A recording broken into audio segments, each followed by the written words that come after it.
రాధ దొంగతనం చేయలేదు అని నేను నిరూపించడానికి నాకు ఒక అరగంట టైం కావాలి అంటే, ప్రియా సరే తీసుకో, ఒకవేళ గనక నువ్వు ఈ అరగంటలో నిరూపించలేకపోతే నీ అంతట నువ్వే నీ భార్యని మెడ పట్టుకొని బయటకు నెట్టేసేయాలి అని ప్రియా చెప్పిన కండిషన్తో ఓకే చెప్తాడు విక్రమ్ కృష్ణ. అయితే రామలింగానికి ముందే చెప్పి సీసీటీవీ ఫుటేజ్ అరేంజ్ చేసి పెద్ద టీవీకి దాన్ని సెట్ చేసి హాల్లో పెట్టు, నేను వచ్చిన తర్వాత విషయం చెప్తానని అయితే అంటాడనమాట. ఈలోపు దమయంతి కంగారు పడుతూ ఉంటుంది. ఏం చేస్తాడో ఏమో, వాడు అరగంట టైం అడిగాడంటే వాడు తిమ్మిని బొమ్మనేనే చేయగలడు, నువ్వింతకి అరగంట టైం ఇచ్చావు అంటే, మమ్మీ అరగంటలో ఎలా నిరూపిస్తాడు, నేను అన్ని జాగ్రత్తలు తీసుకున్నానులే అని అయితే చెప్తుందనమాట. ఇక రాధని ఇంట్లోకి తీసుకొని వస్తాడు. తీసుకువచ్చిన తర్వాత ప్రియాకి మొదలవుతుంది ట్విస్టులు షాకులు మామూలుగా ఉండవన్నమాట. రామలింగాన్ని పిలిపించి ఇంట్లో అందరి ముందు టీవీ ఆన్ చేయిస్తాడు.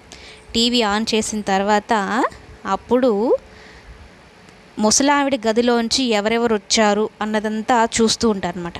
అంటే రాధ వస్తుంది. అప్పుడు ప్రియ చాలా హ్యాపీగా ఫీల్ అవుతూ ఉంటుంది అనమాట. ఎందుకంటే చూడు రాధ వస్తుంది, రాధని తీసేసింది అని. ఆ రాధ వచ్చిన ఒక 5 నిమిషాల తర్వాత ప్రియ వెళ్ళి ప్రియ గాజులు తీసుకొని తన డ్రెస్ వెనకాల దాచుకొని రావడం ఇదంతా కనిపిస్తుంది అనమాట. అది చూసి ముసలావిడ షాక్ అయిపోతుంది. షాక్ అయిపోయి, అంటే తీసింది ప్రియానా, నేను రాధ అనుకున్నానే అని, అంటే రాధని తప్పుగా అనుమానించానే, తప్పుగా అనుకున్నానే అని. ఇప్పుడు ఇంట్లో వాళ్ళందరికీ రాధ తప్పు చేయలేదు, చేసింది దొంగతనం ప్రియ అన్న విషయం అయితే అందరికీ అర్థమైపోతుంది.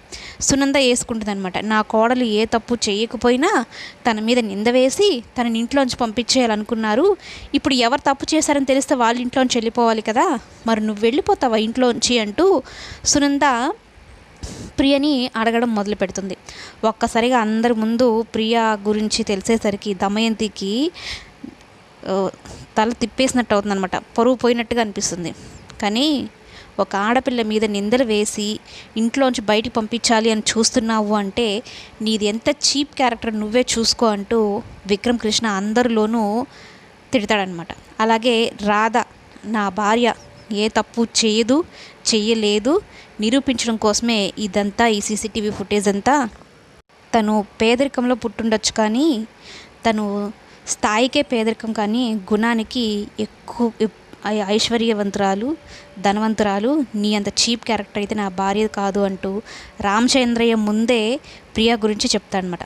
రాధ ప్రాణం పోయినా సరే తప్పు పని చేయదు, అలాంటి క్యారెక్టర్ ఉన్నది నా భార్య అని చెప్పని అందరిలో రాధ గౌరవాన్ని మాంతం పెంచేస్తాడనమాట ఒక భర్తగా. ఇంతకన్నా ఏం కావాలి రాధకి?